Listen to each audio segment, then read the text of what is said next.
Hello guys, welcome back to our channel. അപ്പോൾ ഇന്ന് ഞാൻ വന്നിട്ടുള്ളത് സിമ്പിളായിട്ട് ഉണ്ടാക്കിയെടുക്കാൻ പറ്റിയ ഇറച്ചി പത്തിരിയുടെ റെസിപ്പി ആയിട്ടാണ്. അപ്പോൾ നമുക്ക് നേരെ വീഡിയോയിലേക്ക് പോവാം. അതിന് മുമ്പ് ഞങ്ങളുടെ ചാനൽ ആദ്യമായിട്ടാണ് കാണുന്നതെന്നുണ്ടെങ്കിൽ തീർച്ചയായും സബ്സ്ക്രൈബ് ചെയ്യുക, ലൈക്ക് ചെയ്യുക, ഷെയർ ചെയ്യുക, കമൻറ്റ് ചെയ്യുക. പിന്നെ കുഞ്ഞു ബെല്ലൈക്കണൊന്ന് പ്രസ് ചെയ്യാം.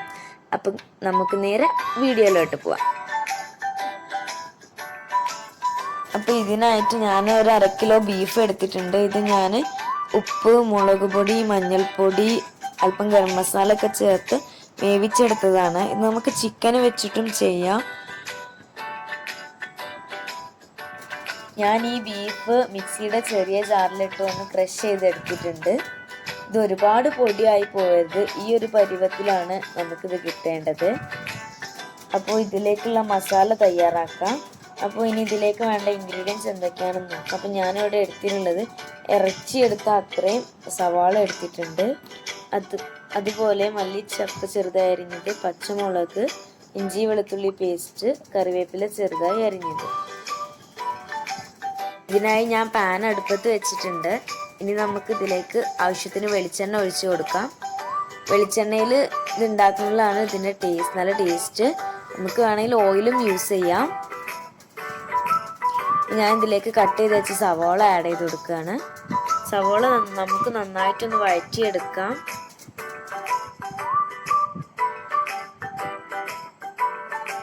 ഇനി നമുക്ക് ഇതിലേക്ക് അല്പം ഉപ്പ് ചേർത്ത് കൊടുക്കാം. ഞാൻ ഇറച്ചിയിലും ഉപ്പ് ചേർത്തുകൊണ്ട് ഈ സവോളക്ക് ആവശ്യമായ ഉപ്പ് മാത്രമേ ചേർക്കുന്നുള്ളൂ. നന്നായിട്ട് വഴറ്റി കൊടുക്കാം. സവോള ഏകദേശം വഴന്നു വന്നിട്ടുണ്ട്. ഇനി നമുക്ക് ഇതിലേക്ക് പച്ചമുളക് ആഡ് ചെയ്ത് കൊടുക്കാം. നമ്മൾ പച്ചമുളക് ആഡ് ചെയ്ത് നന്നായിട്ട് ഇളക്കി കൊടുക്കാം. ഇനി ഇതിലേക്ക് നമ്മൾ അരിഞ്ഞു വെച്ച കറിവേപ്പില ആഡ് ചെയ്ത് കൊടുക്കാം. എന്നിട്ട് നന്നായി വഴറ്റിയെടുക്കാം.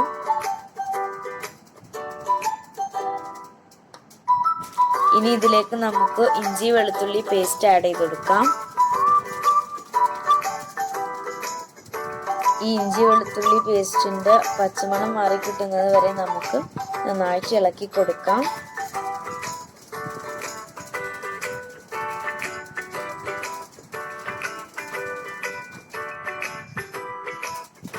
ഇനി നമുക്ക് ഇതിലേക്ക് ആവശ്യമായ പൊടികൾ ചേർത്ത് കൊടുക്കാം. ഞാൻ മുളക് പൊടി ചേർത്ത് കൊടുക്കുന്നുണ്ട്, 1 ടീസ്പൂൺ മുളക് പൊടി. അതുപോലെ 1 ടീസ്പൂൺ മല്ലിപ്പൊടി ചേർത്ത് കൊടുക്കുന്നുണ്ട്. ഞാനിതിൽ മഞ്ഞൾപ്പൊടി ചേർത്ത് കൊടുക്കുന്നില്ല, ഞാൻ ബീഫിൽ മഞ്ഞൾപ്പൊടി ചേർത്താണ് വേവിച്ചത്. അതുപോലെ തന്നെ മുളക് പൊടി നമുക്ക് നമ്മുടെ എരിവിനനുസരിച്ച് കൂട്ടുകയും കുറയ്ക്കുകയും ചെയ്യാം. ഞാനിവിടെ ഗരം മസാല പൊടി അല്പം ചേർത്ത് കൊടുക്കുന്നുണ്ട്. ഞാനിതിൽ അല്പം കുരുമുളക് പൊടി ചേർത്ത് കൊടുത്തിട്ടുണ്ടായിരുന്നു, ആ വീഡിയോ മിസ്സായി പോയതാണ്. ഈ പൊടികളുടെ പച്ചമണം മാറുന്നത് വരെ നമുക്ക് നന്നായിട്ട് വഴറ്റിയെടുക്കാം. ഇനി നമുക്ക് ഇതിലേക്ക് ക്രഷ് ചെയ്ത് വെച്ച ബീഫ് ആഡ് ചെയ്ത് കൊടുക്കാം. ഇത് നന്നായിട്ട് ഇത് ഇളക്കി യോജിപ്പിക്കാം.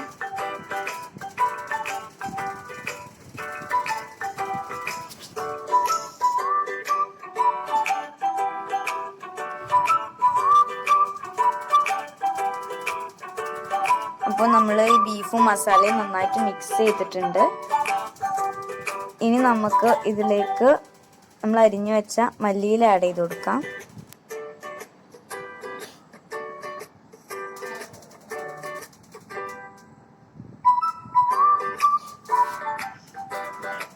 ഇതിലേക്കുള്ള മാവാണ് ഇത് മൈദപ്പൊടിയിൽ ആവശ്യത്തിന് വെള്ളവും ഉപ്പും 1 ടേബിൾ സ്പൂൺ ഓയിലും ചേർത്ത് നന്നായി സോഫ്റ്റായി കുഴച്ചെടുത്തതാണ്.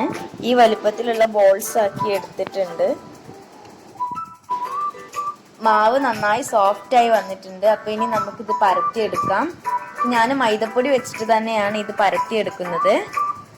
ഇനി ഇത് ഓരോന്നും നമുക്കൊരു പൂരിയുടെ വലുപ്പത്തിൽ പരത്തിയെടുക്കാം. ഇതിന് കറക്റ്റ് റൗണ്ട് ഷേപ്പ് ഒന്നും വേണമെന്നില്ല, കാരണം നമുക്കിത് കട്ട് ചെയ്തെടുക്കാനുള്ളതാണ്.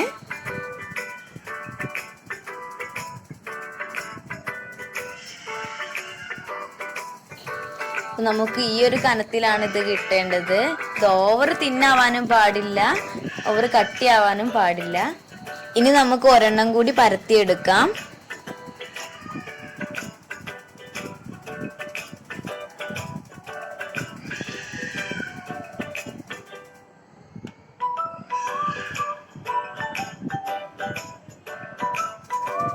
ഇനി ഈ പരത്തിയതിൻ്റെ നടുവിലേക്ക് നമുക്ക് ഈ ഫില്ലിങ് വെച്ച് കൊടുക്കാം.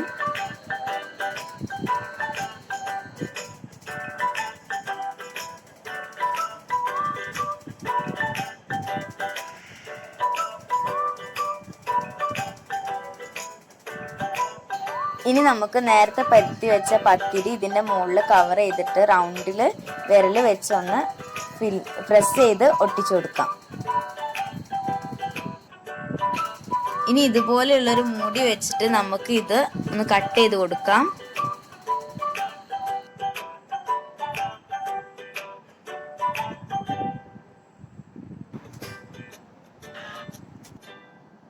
ഇനി നമുക്ക് ഇതിന്റെ സൈഡ്സ് ഒക്കെ നന്നായിട്ട് ഒട്ടിച്ചു കൊടുക്കാം.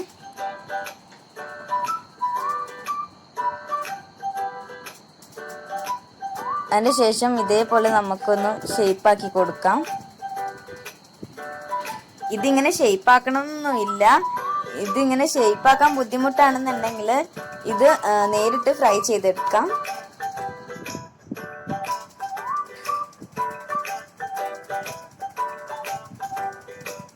ഇനി ബാക്കിയുള്ളതും നമുക്ക് ഇതേപോലെ ഉണ്ടാക്കിയെടുക്കാം.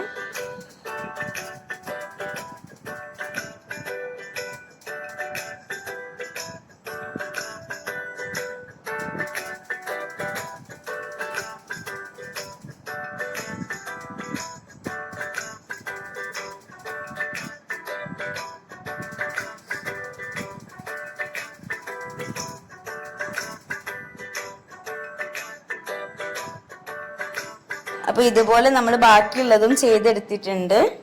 ഇനി ഇതെല്ലാം നമുക്ക് ഫ്രൈ ചെയ്തെടുക്കാം. ഫ്രൈ ചെയ്തെടുക്കാനായിട്ട് ഞാൻ പാൻ അടുപ്പത്ത് വെച്ചിട്ടുണ്ട്.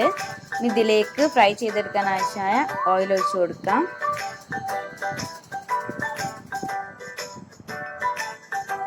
എണ്ണ നന്നായി ചൂടായി വന്നിട്ടുണ്ട്. ഇനി ഇതിലേക്ക് ഇട്ട് ഫ്രൈ ചെയ്തെടുക്കാം.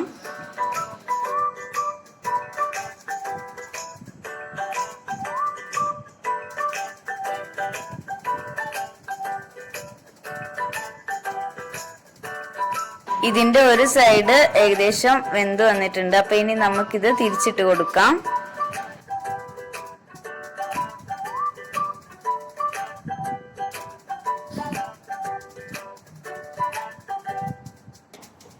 ഇത് നല്ല ഗോൾഡൻ കളർ ആവുന്നത് വരെ തിരിച്ചും മറിച്ചും ഇട്ട് ഫ്രൈ ചെയ്തെടുക്കാം.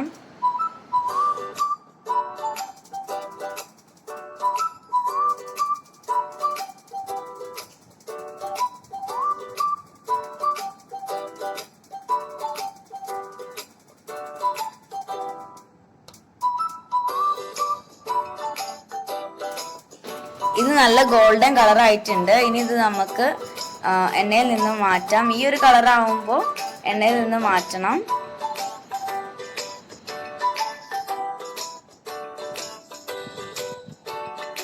ഇനി ഇതുപോലെ ബാക്കിയുള്ളതും ഫ്രൈ ചെയ്തെടുക്കാം.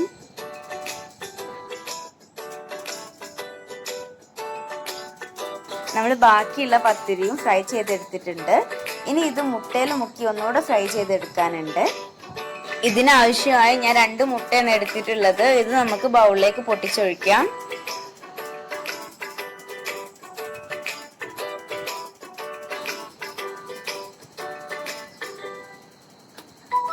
ഇനി നമുക്ക് ഇതിലേക്ക് ആവശ്യത്തിന് കുരുമുളക് പൊടിയും ഉപ്പും ചേർത്ത് കൊടുക്കാം.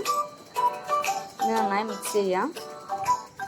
കുരുമുളക് പൊടിക്കും ഉപ്പിനും പകരം നമുക്ക് പഞ്ചസാരയും ഏലക്കായയും പൊടിച്ചിട്ടും ചേർത്ത് കൊടുക്കാം.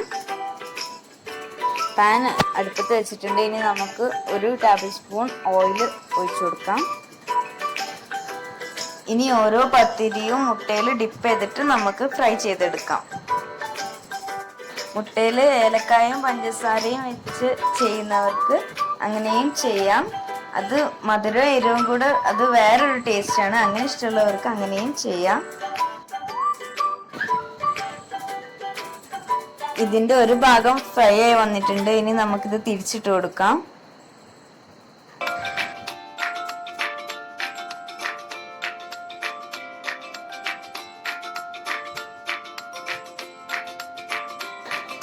നമ്മുടെ ഇറച്ചിപ്പത്തിരി ഇവിടെ റെഡിയായി വന്നിട്ടുണ്ട്. അപ്പോൾ ഇതെല്ലാവരും ഒന്ന് ട്രൈ ചെയ്ത് നോക്കണം. നല്ല ടേസ്റ്റാണ്.